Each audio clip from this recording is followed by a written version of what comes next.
El sistema anticorrupción se termina de construir bajo la sombra y la sospecha precisamente de la corrupción, porque la génesis de este veto presidencial ha sido la negociación en lo privado entre el Ejecutivo Federal y los empresarios, quienes han pactado impunidad recíproca para seguir haciendo negocios con el dinero público sin tener que rendir cuentas a nadie. En el pasado reciente, la sociedad mexicana ha sido testigo de escandalosos casos de corrupción e impunidad entre el gobierno y los particulares. Tan así, ya los hemos comentado en varias ocasiones, solo por mencionar algunos, el Grupo IGA y OHL. Esto ilustra de sobremanera esta tesitura.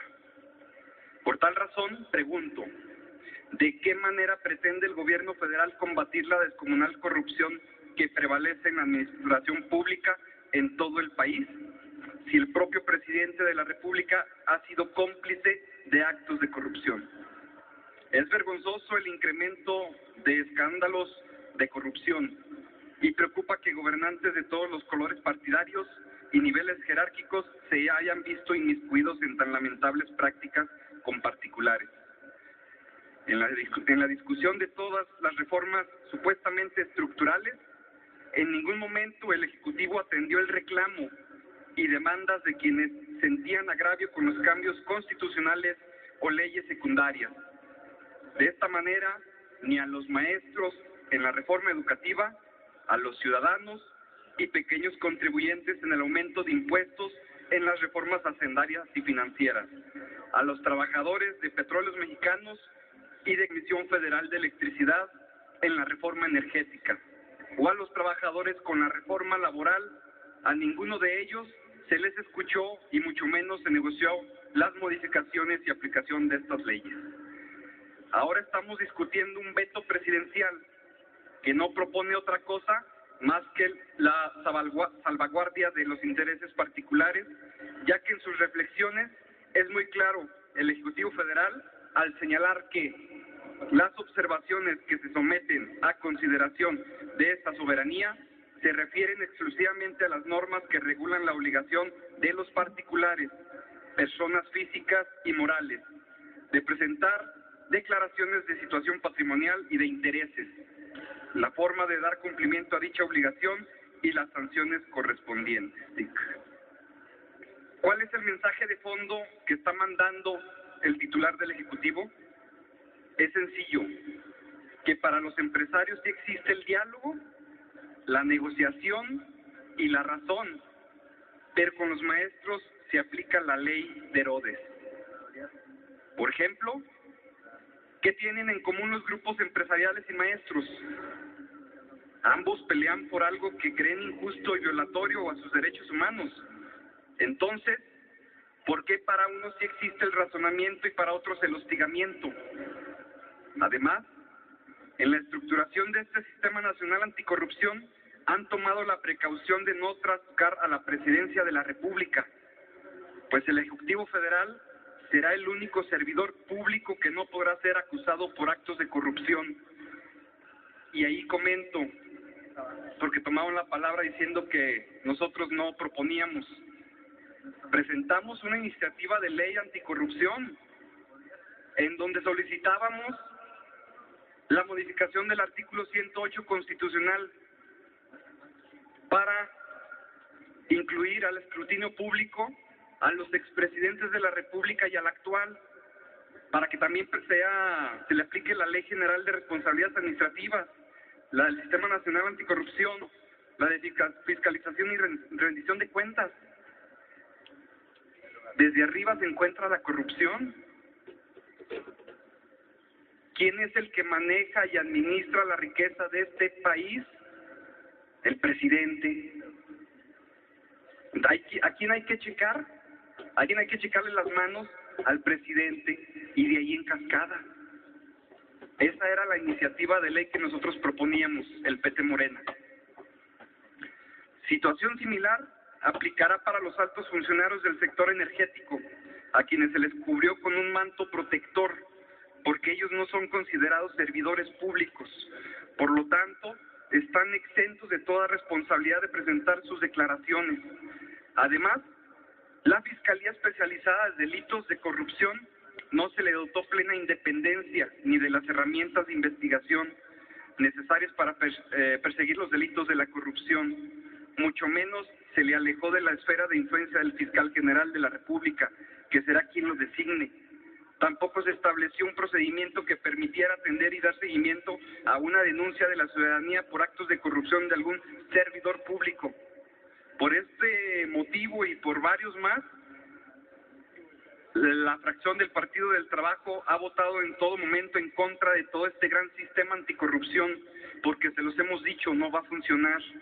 Tal ejemplo, el ejemplo más claro, y se lo comento a los medios que están aquí presentes, el ejemplo más claro del Sistema Nacional Anticorrupción es lo que se está tratando de hacer en Veracruz, en Oaxaca y en Chihuahua, que quieren implementar un sistema local anticorrupción, donde ellos designen sus fiscales, sus magistrados, para que les cuiden las espaldas. Ese es el Sistema Nacional Anticorrupción que aquí se aprobó. Lo que presentaron a la ciudadanía como la gran panacea en materia de combate a la corrupción no es más que mera comedia y teatro. Lo que pretende el Ejecutivo Federal es crear un régimen de excepción que violenta los principios constitucionales y sustanciales de eficiencia, eficacia, economía, transparencia y honradez, contenidos en el artículo 134 de la Carta Magna. Los empresarios sencillamente no le reclamaron al presidente, le exigieron a que los particulares no hicieran su declaración de intereses y patrimonial, y aunque coincido con quienes han expresado que esto no fue una obra de la casualidad, resulta un insulto en contra de la ciudadanía la manera en la que pretenden dar marcha atrás a lo aprobado por el Congreso. La obligación impuesta a los particulares no debió asustar a nadie, ya que desde el año 2000 y en la legislación del 2009, la entonces Ley de Fiscalización Superior de la Federación señalaba como entidades fiscalizadas por la Auditoría Superior de la Federación a todo mandato o fideicomiso público o privado que administren, cuando hayan recibido por cualquier título recursos públicos federales, y en general cualquier entidad, persona física o moral, pública o privada que haya recaudado, administrado, manejado o ejercido recursos públicos federales. Pero no ha funcionado, no se ha aplicado.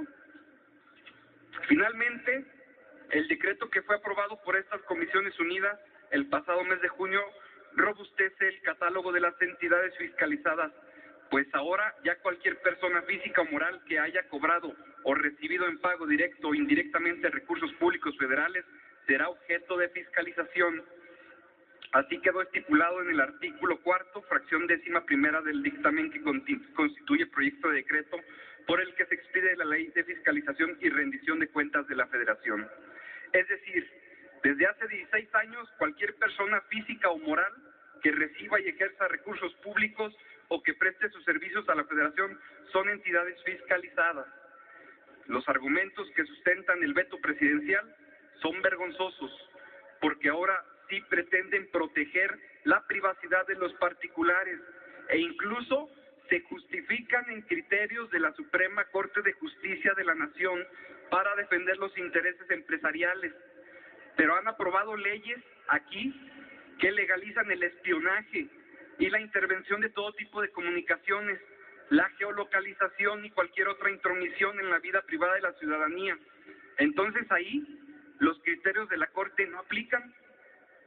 Con las modificaciones propuestas del Ejecutivo, queda claro que no quieren hacer públicos los grandes negocios privados al amparo del poder público, buscan mantener en la impunidad las casas blancas y los intereses de los grandes empresarios, buscan ocultar las jugosas ganancias ilegales de los negocios multimillonarios con el sector energético, derivados de la mal llamada reforma energética.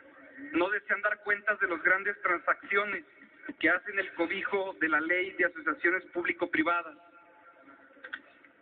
Ese es el fondo del asunto, no hay más. Es vergonzoso que este dictamen que se presente sin el más mínimo análisis de las propuestas enviadas por el Ejecutivo Federal es un copy-paste del documento enviado desde Los Pinos. Esto refleja que no existe el sistema de división de poderes y de pesos y contrapesos, mejor ni hablamos. En síntesis, esta reforma quedó corta, no es lo que México necesita. La impunidad y la corrupción seguirán reinando en el país sencillamente porque no existe voluntad política para erradicarla. Para ello no es necesario crear nuevos sistemas, basta con que todos tengamos ética, guarden y hagan guardar la Constitución Federal y las leyes que de ella emanan, cuestión que no es así. Por ello hemos de insistir, el tiempo nos ha de dar la razón. Esta simulación de lucha contra la corrupción no dará ningún resultado, solo servirá para burocratizar la investigación de los actos de corrupción y para publicitar los supuestos logros en los medios de comunicación. Senadoras y senadores, como lo ha señalado la Suprema Corte, el orden público implica que las normas de interés general, público y de obediencia condicional no sean anuladas o modificadas con base en el interés de las partes, pues se considera base configurativa del ordenamiento jurídico en su conjunto, por lo cual no pueden ser anuladas por el interés particular que accione por su sola voluntad en pro de su beneficio. Es decir, la ley no debe hacerse a la medida de los amigos, porque entonces el Estado democrático pierde todo sentido y se genera un vacío de legitimidad. Es cuanto, presidente.